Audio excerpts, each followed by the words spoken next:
here with us today. So for all of you who can't be with us today, this is our movie.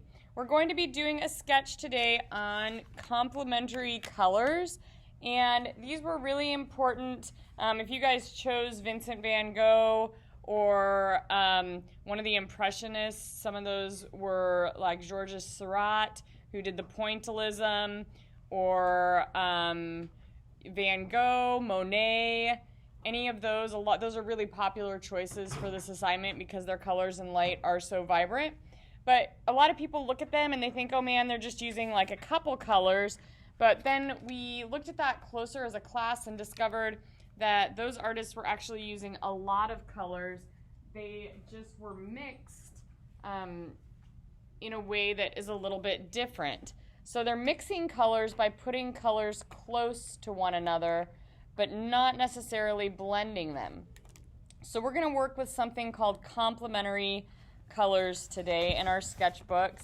And we're going to paint a little landscape, and we're going to use 2 sets of complementary colors.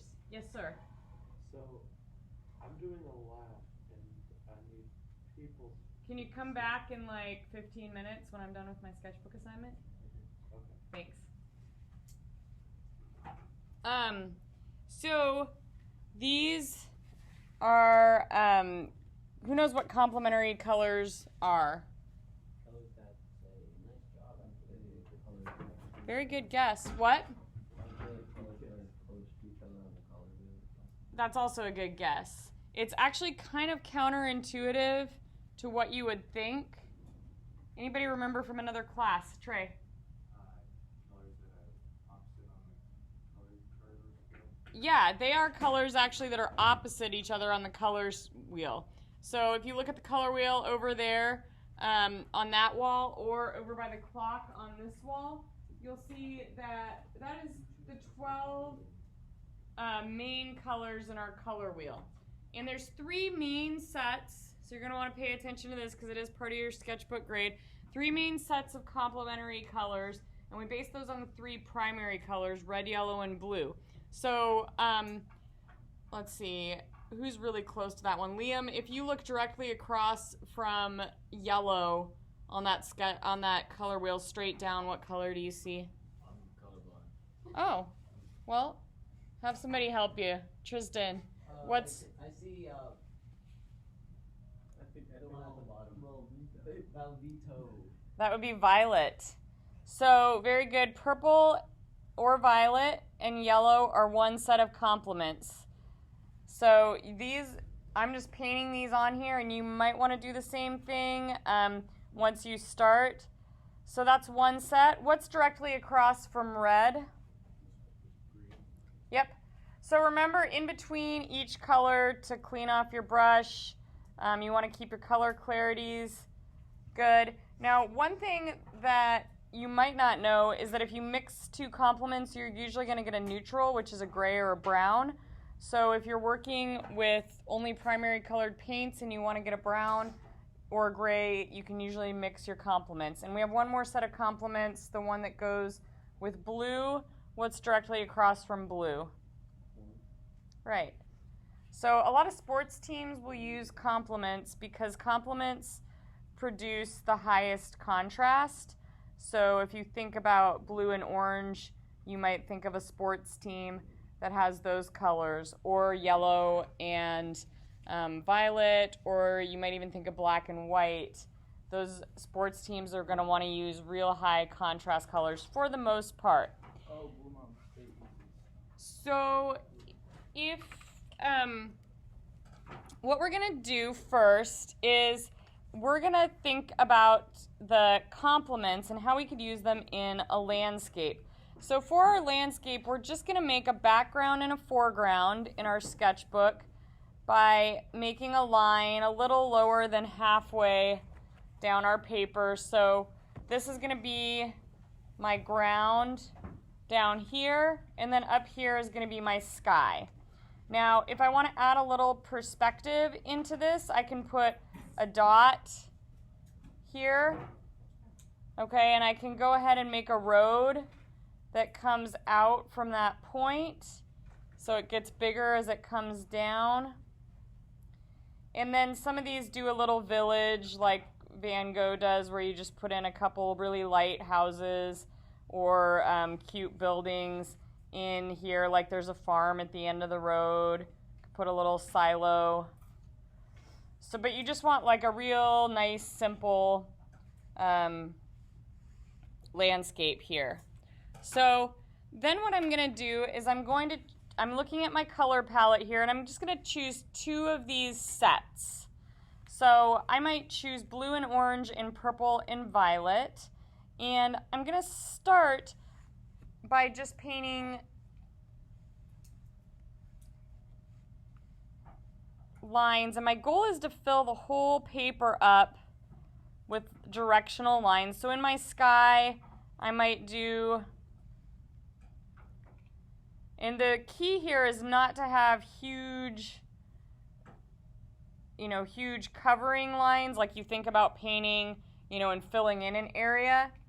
But what I want to do right now is just kind of focus on, maybe if it's a cloudy day, my lines are more reminiscent of clouds. If it's a windy day, they might all be going the same direction. So think about the patterns that you see in the sky. And you could choose, if you wanted to try pointillism, you could do lots of dots instead of lines and experiment with that. You could do shorter strokes too, or longer. Just kind of experiment with some of those. And then I'm going to look, my second one I think I said was going to be violet and purple, or violet and yellow, excuse me. So I might put some violet in here as well. So right now I'm working with colors that are next to each other on the color wheel, and they're going to look pretty natural. Now, after I get quite a few of these in, I'm going to take my complement, and I'm going to put a complementary line next to each of my original colors, and those might be smaller or larger, but I'm going to take yellow and put it by all my violets. It's okay if they blend a little bit, but we don't want to blend too much here. Oops, that one is blue, that's okay. So I'm just going to come in here and start filling in, and you can get these closer or further together. Or you could even do like dots next to lines, but we want to get this whole area filled in with complements and directions. And it's going to start, the more colors you add, the more it's going to start to look like one of those impressionistic paintings. And I can start adding a little bit of color to my buildings here.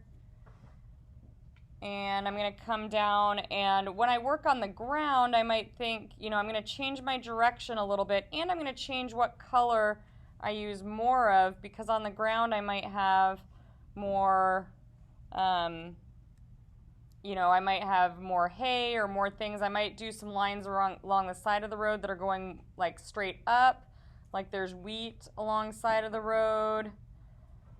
And then I might kind of make these lines all going towards, I might make a hay bale up here that I'll have to come, back in and add more color to. And I might like emphasize my horizon line a little bit by doing dots, some of those lines around here. And as I start filling these in, I'm going to just keep adding and adding to this until my paper gets really full of lines and really becomes a composition. Now, when I finally finish up a little bit, I'm going to think about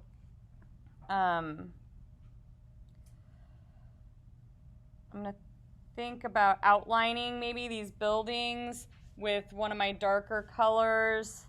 Maybe I could mix a little violet and blue. And remember, if we want a fine line, we're going to apply less pressure to our brush.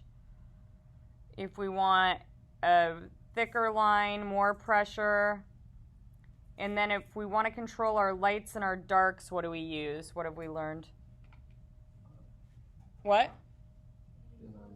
Water. So remember, it's really important for you guys to have that tissue or that towel to wipe extra color off your brush or extra water off your brush if you want to change value.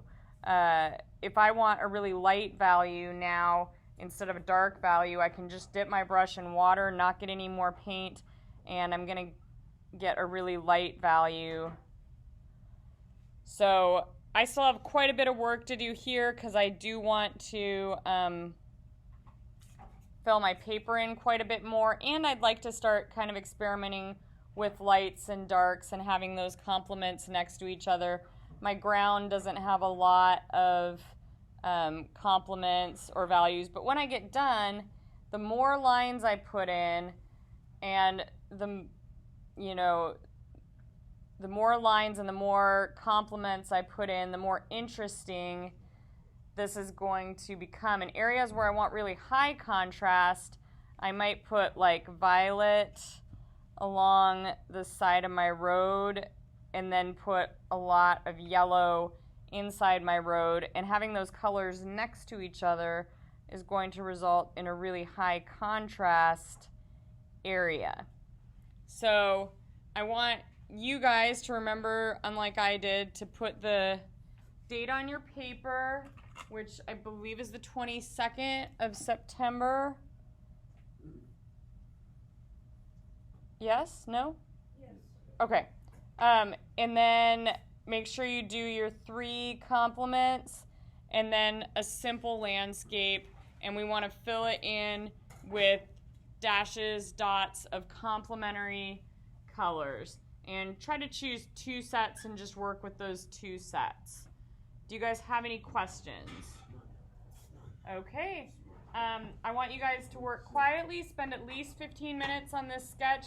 If you want a thicker or larger piece of paper, there is cardstock right here, so if you want to make it more of a little mini project that you do, or if you just want something thicker than your sketchbook paper, there's cardstock here and here. And after that, I'll talk to you guys about what I'm doing for my choice project number 3.